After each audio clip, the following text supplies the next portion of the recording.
जब माँ जी शहर पहुंची तो बेटे बहू ने बहुत अच्छे से स्वागत किया। लीजिए माँ जी चाय। अरे गर्मा गर्म पकोड़े ले आओ माँ के लिए। नीरू रसोई में गई और 2 मिनट में ही पकोड़े ले आई। जी ये लीजिए। बहू जादू से बनाए हैं क्या? अभी तो रसोई में गई थी। यम्मी।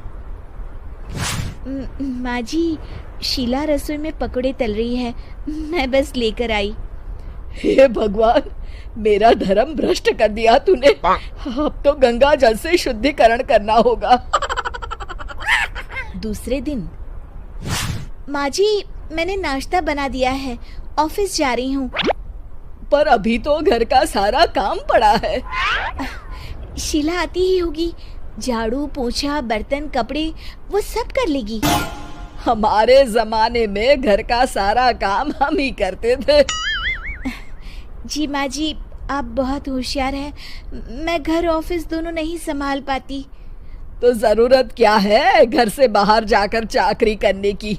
वैसे भी घर का काम खुद करने से घर में बरकत आती है, समझी? पर माँ जी। पर वर कुछ नहीं, इस महीने की पगार मिले फिर ऑफिस बंद है। हाँ। रात को नीरू तेजस से कहती है, सुनिए जी माँ जी बोल रही थी कि मैं नौकरी छोड़ दूं। वैसे ठीक ही तो है, अभी तुम्हें आराम की जरूरत है। फिर भी आराम कहाँ, शीला को छुड़ाने के लिए बोल रही थी। तो अब 24 घंटे में इतना काम तो कर ही सकती हो। पर जॉब पसंद है मुझे, घर पर मन नहीं लगेगा। अगले दिन जब दोनों ऑफिस के लिए निकल रहे थे मेरी तो कोई कीमत ही नहीं है इस घर में। माँ जी आजकल महंगाई बहुत है, रहन सहन भी बदल गया है, दोनों नौकरी करते हैं तभी ठीक रहता है। अच्छा, तू कहना क्या चाहती है? मेरा बेटा तुझे बिठा के खिला नहीं सकता? तू ही इस घर का खर्च चला रही है, हैं? नहीं माँ जी, मेरा वो मतलब नहीं था। मतलब खूब समझती हूँ, ये बाल धूप में सफेद नहीं किए मैंने। हाँ। अब तो ये रोज का काम हो गया था। तेजस भी रोज की झिकझिक से परेशान हो गया था। एक दिन उसने कहा, नीरू वैसे भी तुम्हें मैटरनिटी लीव मिलने वाली है, तो अभी से ही छुट्टी ले लो। पर क्या, मेरी सैलरी अच्छी खासी है।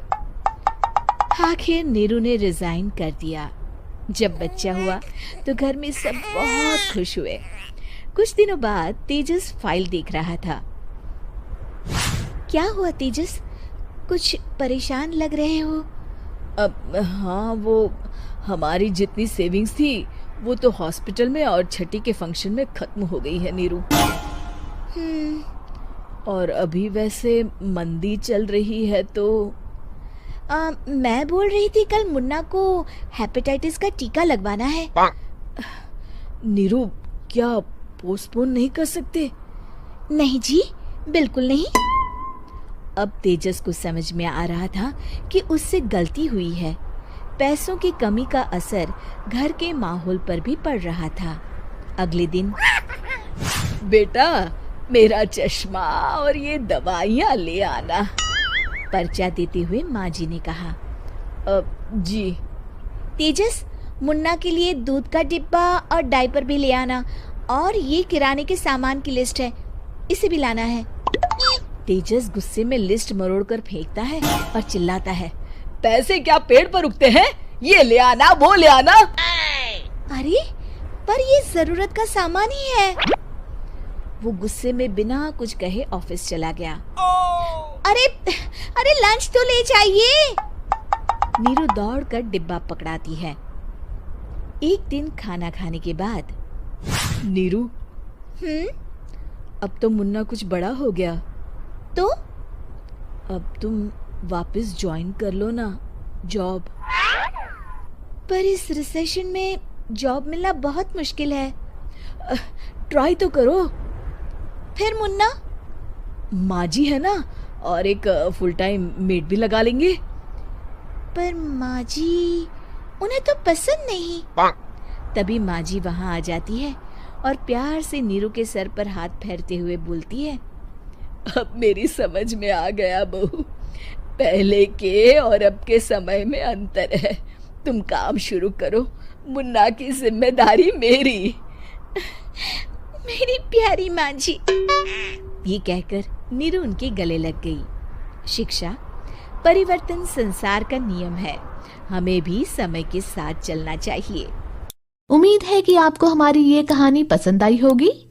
कृपया हमारे चैनल को सब्सक्राइब करें और सभी अपडेट्स के लिए बेल आइकन जरूर क्लिक करें। और हाँ, वीडियो लाइक और शेयर करना मत भूलिएगा।